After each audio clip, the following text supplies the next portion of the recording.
다 같이 기도하심으로 2021년 1월 12일 새벽 기도회를 시작하겠습니다.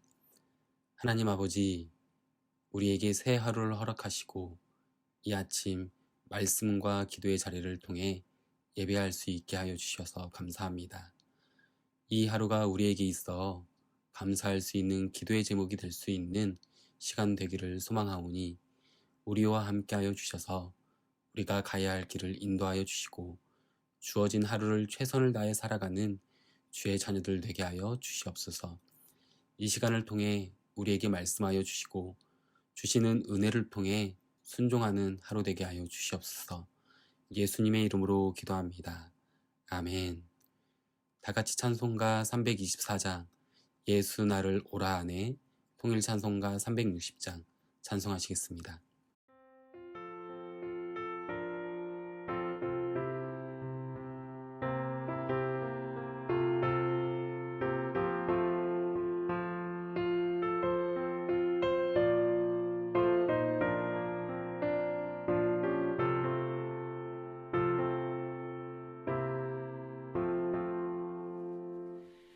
예수 나를 오라 하네 예수 나를 오라 하네 어디든지 주를 따라 주와 같이 가려네 주의 인도하심 따라 주의 인도하심 따라 어디든지 주를 따라 주와 같이 가려네 겟세마네 동산까지 주와 함께 가려 하네 피땀 흘린 동산까지 주와 함께 가려네 주의 인도하심 따라 주의 인도하심 따라 어디든지 주를 따라 주와 같이 가려네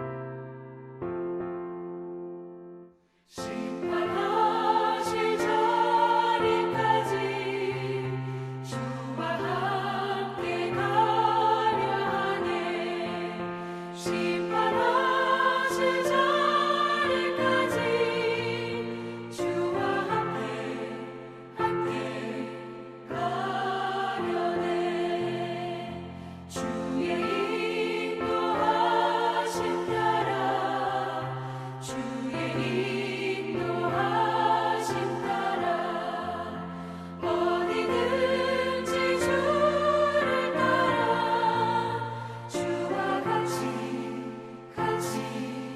가려네 주가 크신 은혜 내려 나를 항상 돌보시고 크신 영광 보여주며 나와 함께 가시네 주의 인도하심 따라 주의 인도하심 따라 어디든지 주를 따라 주와 같이 가려네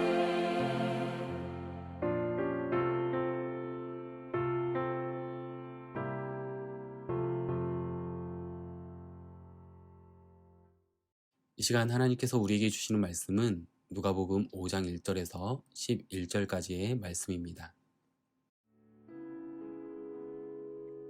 무리가 몰려와서 하나님의 말씀을 들을새 예수는 게네사렛 호숫가에 서서 호숫가에 배 두 척이 있는 것을 보시니 어부들은 배에서 나와서 그물을 씻는지라. 예수께서 한 배에 오르시니 그 배는 시몬의 배라. 육지에서 조금 떼기를 청하시고 앉으사 배에서 무리를 가르치시더니 말씀을 마치시고 시몬에게 이르시되 깊은 데로 가서 그물을 내려 고기를 잡으라. 시몬이 대답하여 이르되 선생님, 우리들이 밤이 새도록 수고하였으되 잡은 것이 없지만은 말씀에 의지하여 내가 그물을 내리리이다 하고 그렇게 하니 고기를 잡은 것이 심히 많아 그물이 찢어지는지라. 이에 다른 배에 있는 동무들에게 손짓하여 와서 도와달라 하니 그들이 와서 두 배의 채움에 잠기게 되었더라. 시몬 베드로가 이를 보고 예수의 무릎 아래에 엎드려 이르되 주여 나를 떠나소서 나는 죄인이로소이다 하니 이는 자기 및 자기와 함께 있는 모든 사람이 고기 잡힌 것으로 말미암아 놀라고 세베대의 아들로서 시몬의 동업자인 야고보와 요한도 놀랐음이라. 예수께서 시몬에게 이르시되 무서워하지 말라. 이제 후로는 내가 사람을 취하리라 하시니 그들이 배들을 육지에 대고 모든 것을 버려두고 예수를 따르니라.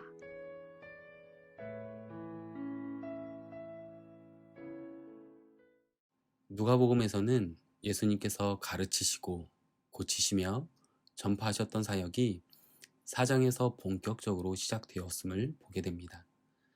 4장에서 예수님께서 사역하시는 모습을 잘 묵상해 보면 예수님 홀로 사역을 감당하시는 것을 우리는 볼 수 있습니다. 광야에서 마귀에게 시험을 받으셨지만 말씀으로 승리하신 일, 갈릴리 회당에서 가르치시며 나사렛에서 배척을 당하셨던 모습, 더러운 귀신 들린 사람을 고치시며 온갖 병자들을 고치심으로 많은 사람들에게 복음을 전하셨습니다. 이처럼 주로 예수님께서 개인의 사역을 기록했다면 본문이 시작되는 5장부터는 예수님께서 본격적인 사역의 시작에 앞서 개인, 제자들을 부르시는 이야기로 이어집니다. 그 중에서 저희가 잘 알고 있는 갈릴리 호수인 게네사렛 호숫가에서 배에 오르시고 또한 무리들을 가르치신 후에 밤새 수고한 베드로에게 그물을 다시 한번 내리라고 합니다. 그 말씀에 베드로가 순종하여 그물을 내리니까 많은 물고기를 잡게 되면서 그와 함께 했던 야고보와 요한이 함께 예수님의 제자로 따르는 모습을 보게 됩니다. 첫 제자였던 그 베드로와 그 동업자 야고보 요한에게는 이 만남이 의도치 않은 만남이었을 것입니다. 심지어 이 만남 가운데 그들은 예수님을 통해 베드로는 자신이 죄인이라는 놀라운 고백을 하게 됩니다.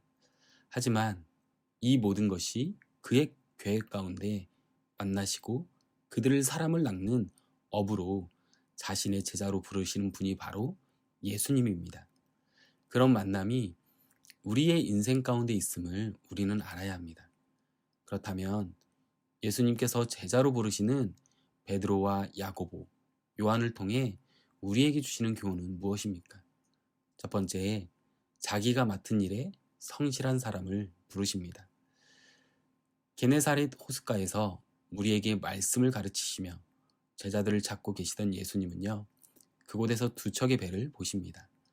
바로 베드로와 야고보, 요한의 배입니다. 그런데 그 배에서 사람이 나와서 그물을 씻고 있습니다. 어부들에게 그물을 씻는다는 것은 그날의 작업을 마치고 마무리하는 것입니다. 그렇기에 베드로와 그의 동업자들은 밤새 작업했던 것을 마무리하는 동시에 다음 조업을 위해서 준비하는 과정을 거치고 있었을 것입니다. 얼마나 피곤했을까요? 낮에 고기를 잡기 위해서 노력한 것도 아니고 한밤중에 시작해서 날이 새도록 작업을 했으니 그 피곤함은 설명하기도 너무 부족할 것입니다. 더군다나 잡은 것이 없어 너무 허무하기에 배가 부둣가에 도착했을 때는 너무 실망감이 커 아무것도 하고 싶지 않았을 것입니다. 그럼에도 그들은 자신들이 해야 할 일, 그물을 손질하고 씻는 일을 멈출 수 없었던 것입니다. 왜냐하면 오늘 못 잡았다고 해서 끝나는 것이 아니라 그날 밤에 다시 물고기를 잡으러 나가야 했기 때문입니다. 그렇게 하기 위해서는 모든 것을 그냥 두고 가는 것이 아니라 그물을 손질해 두어야 했습니다. 그렇게 자기 일에 열중했던 베드로, 그리고 동업자인 안드레 야고보와 요한을 예수님께서 보신 것입니다. 그리고 그의 빈 배에 오르신 예수님께서 배를 육지에서 조금 떼기를 청하십니다. 그 이유는 무엇일까요? 그것은 아무래도 자신을 향해 열광하는 예수님께서 보여주신 이적, 귀신 들린 사람을 고치고 온갖 병자들을 고치시는 그 예수님을 향해서 맹목적으로 따르는 이들을 객관적으로 보시기 원하신 것입니다. 그리고 지형적인 특성을 이용하셔서 많은 무리들에게 말씀을 잘 들리도록 하시려고 했던 것입니다. 그런 가운데 베드로의 배를 타신 것은요, 자신의 일에 최선을 다해 성실하게 감당하고 있었기 때문입니다. 그런 그의 배를 타고 자신이 무리들에게 말씀을 가르칠 때 육지와 적정한 거리를 유지하기 위해서 베드로는 그가 할 수 있는 것들을 열심히 노력했을 것입니다. 왜냐하면 배가 물 위에 떠 있는다는 것은 조류나 바람에 의해서 배가 흘러갈 수 있기 때문이죠. 그런 상황을 어부였던 베드로가 잘 알고 그는 배가 적정한 위치에 머물 수 있도록 노를 젓거나 아니면 키를 통해서 그 방향을 잡고 있었을 것입니다. 사실 우리도 그렇지 않습니까? 나와 일하는 사람, 나와 함께하는 사람은 맡겨진 일에 성실하게 임하는 사람을 원할 것입니다. 만약 그렇지 않은 사람과의 관계는 조금 꺼릴 수도 있겠죠. 어찌 보면 성실하지 못한 사람과 함께 한다면 나에게 곤란한 일이 생길 수도 있기 때문입니다. 이처럼 우리도 이런 생각을 가지고 대인 관계를 맺을 때가 있습니다. 맞습니다. 우리에게 있어서 내가 맡은 일에 최선을 다하는 모습을 예수님께서 원하십니다. 가정에서도 일터에서도 성실하게 임해야 합니다. 지금 나에게 맡겨진 일이 무엇입니까? 가정에서는 가장으로서, 아내로서, 자녀로 감당해야 할 일이 있습니다. 그리고 일터에서는 보스로, 직원으로 감당해야 할 일이 있습니다. 그런 일들을 베드로가 성실하게 감당했던 것처럼 저와 성도님들도 성실하게 감당하며 나아가기를 소망합니다. 두 번째로 예수님께서 제자로 부르시는 베드로와 야고보, 요한을 통해 우리에게 주시는 교훈은 무엇입니까? 불가능하다고 생각할 때 순종하게 하십니다. 예수님께서 베드로의 배 위에서 우리들에게 말씀을 가르치신 것을 마치시고 베드로에게 깊은 데로 가서 그물을 내려 고기를 잡으라라고 말씀하십니다. 깊은 곳은 말 그대로 물고기들이 모여있는 깊은 물입니다. 이 말씀은요, 어부의 전문 상식에서 어긋나는 일입니다. 물고기들은 밤에 수면 가까이에서 왕성하게 활동하고 낮 시간에는 수면 깊은 곳으로 숨기 때문에 낮에는 물고기가 잘 잡히지 않습니다. 특히 이미 아침에 그물을 씻고 정리하는 상황에서 다시 그물을 던진다는 것은 또다시 그물을 씻고 손질해야 하는 피곤한 상황이 될 수 있었습니다. 또 더 깊은 곳까지 가라는 제안은 평생을 어부로 살았던 베드로에게 그리 달갑지 않은 요구였을 것입니다. 더군다나 예수님은 물고기를 잡는 일을 해본 사람으로 보이지 않았을 것이 분명하기 때문이죠. 그럼에도 베드로는 업으로서의 오랜 경륜, 지식, 그리고 자존심을 결코 내세우지 않았습니다. 적어도 이 구절에 소개되는 베드로의 대답만큼은 그가 그저 무지한 어부에 불과하다는 판단을 뒤집게 할 만한 매우 신중하고 사려 깊은 것이었습니다. 그럼에도 주님이 베드로에게 이렇게 명령하신 것은 그의 순종을 보시기 위함입니다. 제자의 첫 번째 자격 요건은 관계 그리고 질서에 순종하는 것입니다. 그는 자신의 생각을 내려놓고 말씀에 의지하여 그물을 내립니다. 특히 그의 자발적인 순종의 모습은 메시아의 사역에 동참할 사도로서 부름받은 자 가운데 가장 탁월함을 인정받을 만큼 감동적입니다.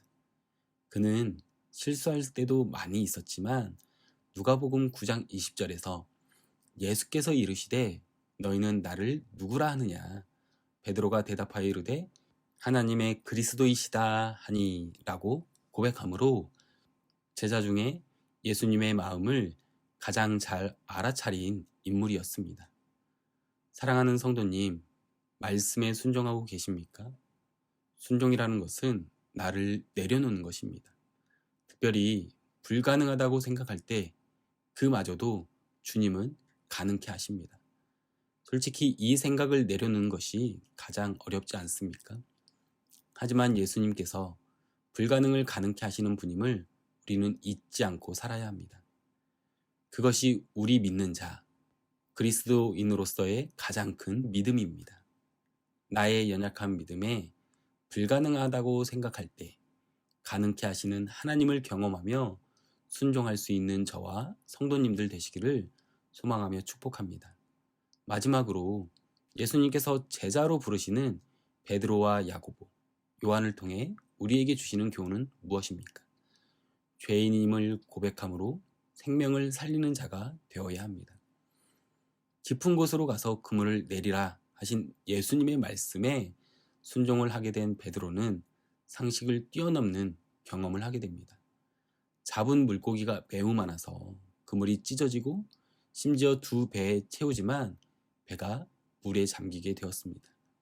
이렇게 많은 어획량을 본 베드로와 그의 동업자 야고보, 요한, 그리고 모든 사람이 크게 놀랍니다. 하지만 예수님은 그들을 놀라게 하려고 이 같은 많은 물고기를 잡게 하신 것이 아니었습니다. 그물이 찢어질 만큼 많이 잡힌 물고기를 보고 시몬은 즉시 예수님 앞에 엎드려 간청했습니다. 주여, 나를 떠나소서. 나는 죄인이로소이다. 이것은 베드로의 고백은 앞에 계신 분, 예수님을 하나님의 현현으로 보았다는 의미입니다. 그로 인해 엄청난 기적 앞에 죄인된 자신의 부끄러움을 발견했을 것입니다. 베드로의 체험, 그 체험은 놀람과 두려움, 거룩한 자 앞에서의 죄인됨에 대한 스스로의 자각을 불러일으켰습니다. 그러나 예수님은 그의 두려움을 물리치시고 사람을 낚는 어부가 되라고 선언하십니다. 부르십니다. 이에 베드로와 그의 동업자들은 모든 것을 버려두고 예수님을 따랐다라고 말씀하고 있습니다. 우리도 베드로와 또한 그의 동업자 야고보와 요한 같아야 합니다. 무엇보다 내가 먼저 죄인임을 인정하며 고백해야 하는 것입니다. 그때 내가 예수님의 참 제자가 되는 것입니다.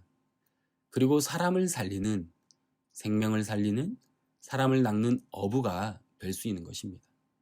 죄 고백 없이는 다른 사람에게 복음을 전할 수 없음을 기억하십시오. 나의 연약함, 죄인임을 고백함으로 복음을 전하는 제자의 삶을 살아갈 수 있는 저와 성도님들 되시기를 소망하며 축복합니다. 기도하겠습니다. 하나님 아버지, 예수님께서 이 땅 가운데 오셔서 많은 사람을 가르치시고 치유하시고 전파하시는 사역을 시작하시는 그 가운데 한 사람 한 사람 제자들을 부르시는 오늘의 말씀으로 은혜 주심에 감사합니다. 하나님의 자녀로 살아가는 우리가 갖춰야 할 것, 성실함을 봅니다. 베드로, 야고보 요한이 그들이 해야 할 일에 최선을 다해 성실했던 것처럼 내가 있는 자리, 가정, 일터에서 나의 역할에 가장으로서, 남편으로서, 아내로서, 자녀로서 최선을 다해서 성실하게 임하는 자가 되게 하여 주시옵소서. 또한 우리가 생각할 때 불가능하다고, 안 된다고 생각할 때가 너무 많습니다.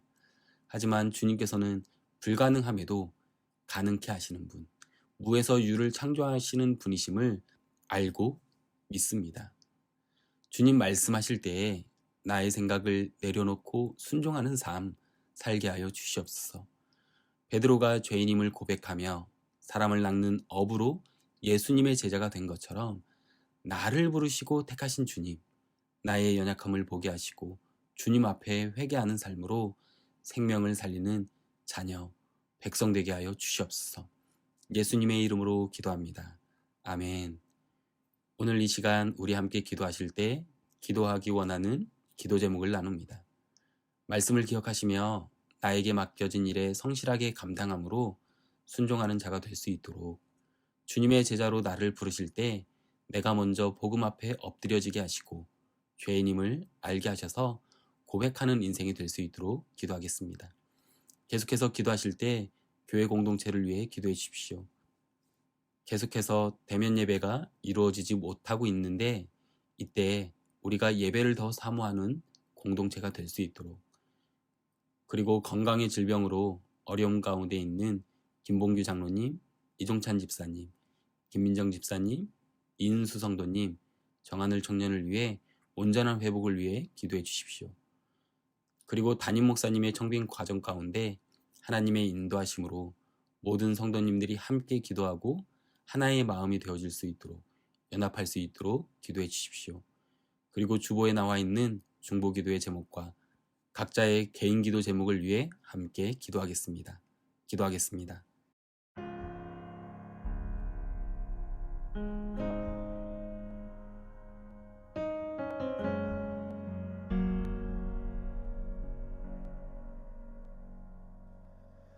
주 발 앞에 무릎 꿇고 그 사랑에 나 안기네.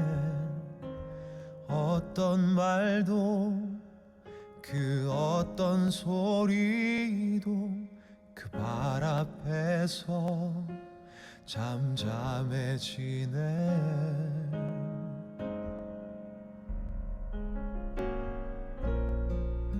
주 나의 사랑 그 발 앞에 앉아 내 모든 기도는 사랑의 노래가 되네.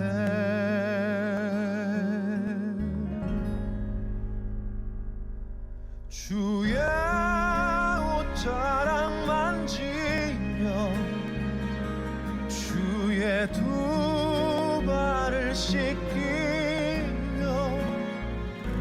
주님 그 발에 입 맞추며 나의 왕관을 놓으리. 주의 옷자락 만지며 주의 두 발을 씻기며 주님 그 발에 입 맞추며 나의 왕관을 놓으리.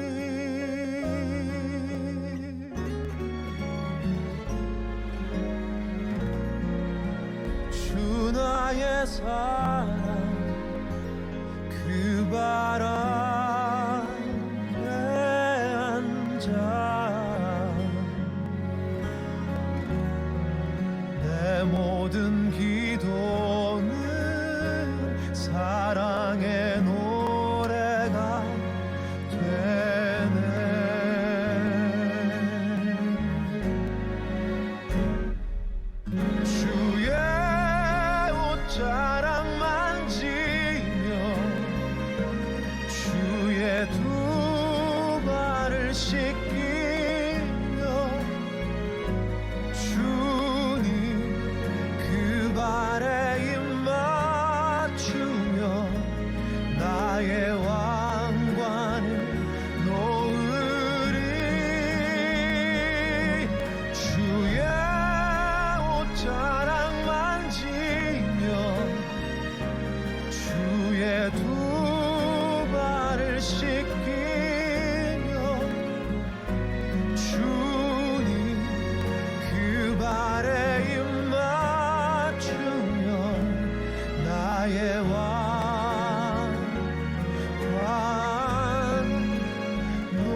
자랑만 지며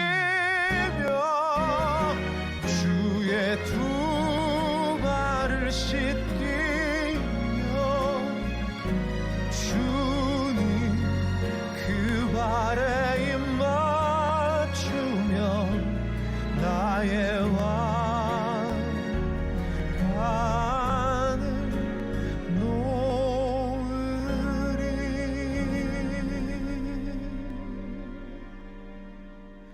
나의 왕관을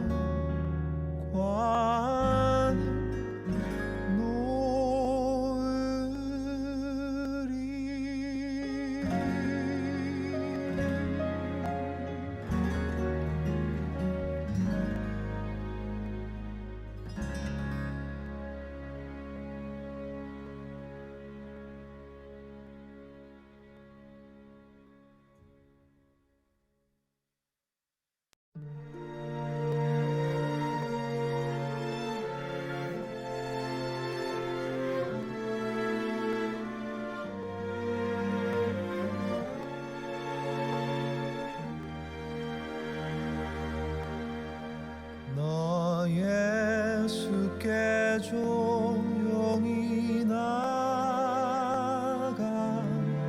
내 모든 짐 내려놓고 주 십자가 사랑을 믿어 죄사함을 너 받으라. 주 예수께 조용히 나가 내 마음을 쏟아놓으라.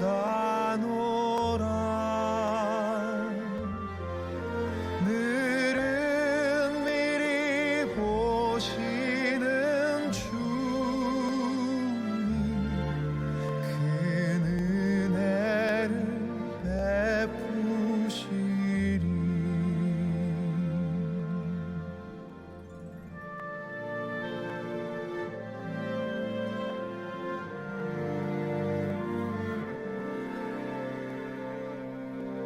주 예수의 은혜를 입어 내 슬픔이 없어지리. 내 이웃을 늘 사랑하여 너 받은 것 거저 주라. 주 예수께 조용히 나가 내 마음을 쏟아놓으라.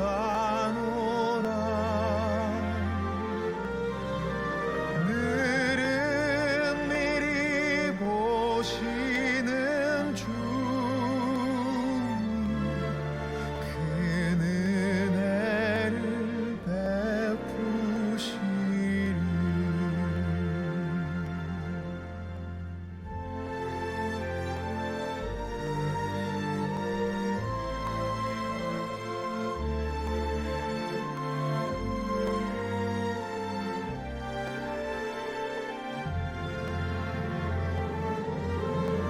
너 예수께 조용히 나가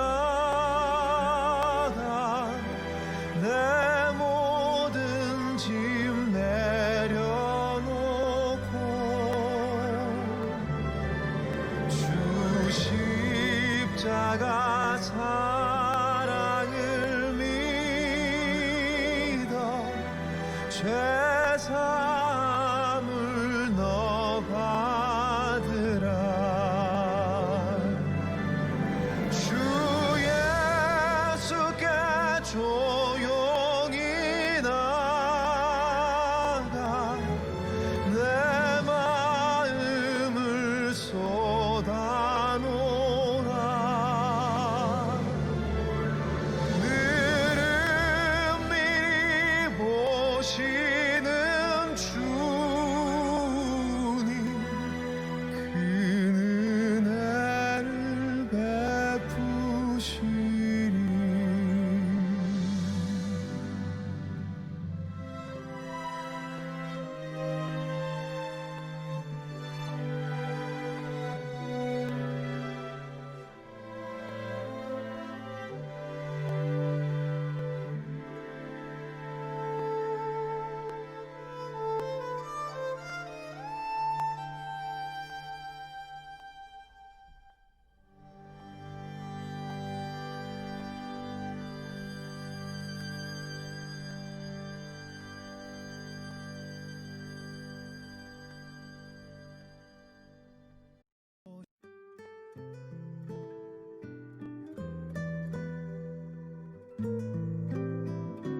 이시며 어제나 오늘이 한결같네.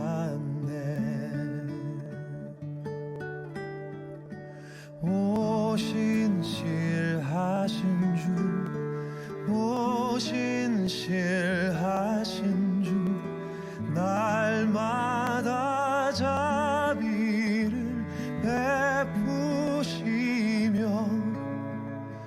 일용할 모든 것 내려주시니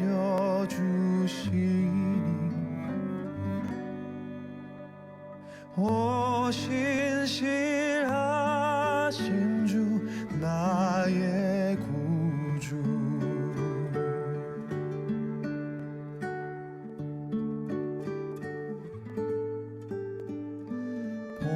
봄철과 또 여름, 가을과 겨울, 해와 달 별들도 다 주의 것.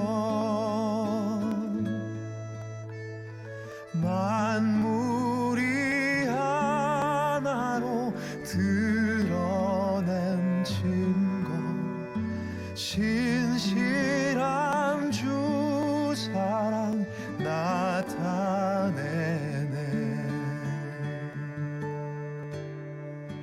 오신실하신 주, 오신실하신 주, 날마다 자비를 베푸시며 일용할 모든 것 내려주시니 오신실하신 주 나의 구주.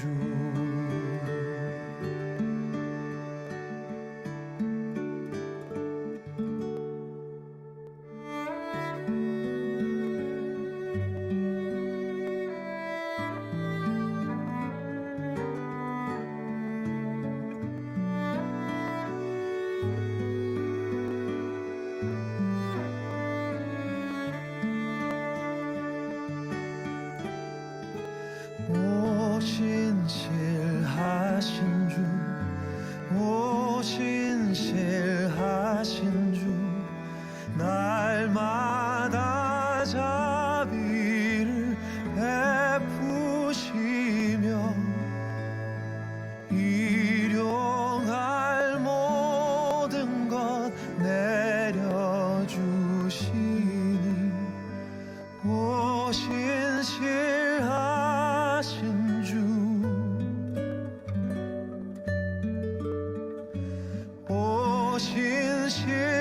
오신실하신 주 나의 구주.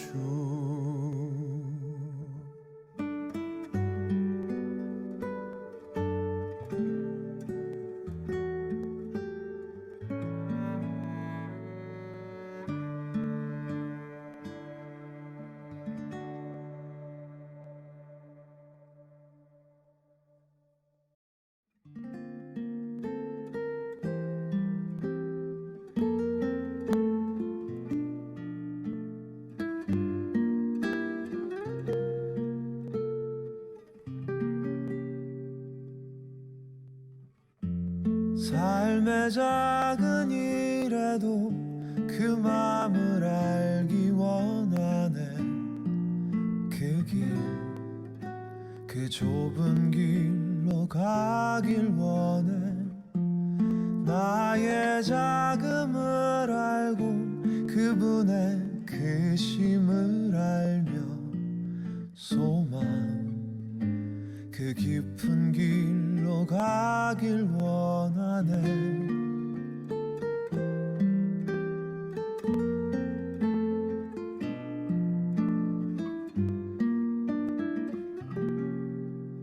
저 높이 솟은 산이 되기보다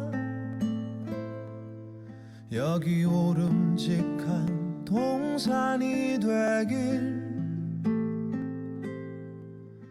내 가는 길만 비추기보다는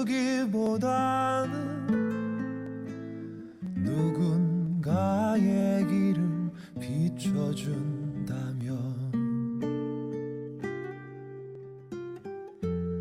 내가 노래하듯이 또 내가 얘기하듯이 살길 나 그렇게 죽기 원하네 삶의 한 절이라도 그분을 담기 원하네 사랑 그 높은 길로 가기 원하네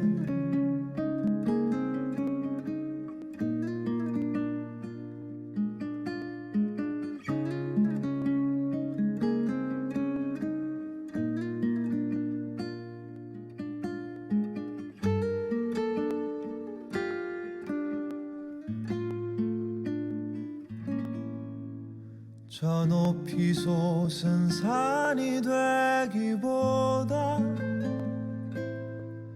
여기 오름직한 동산이 되길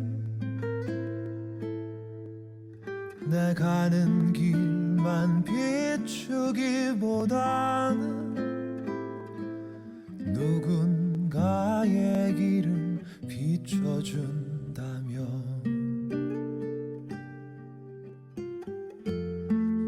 내가 노래하듯이 또 내가 얘기하듯이 살길 나 그렇게 죽기 원하네 삶의 한 절이라도 그분을 담기 원하네 사랑 그 높은 길로 가기 원하네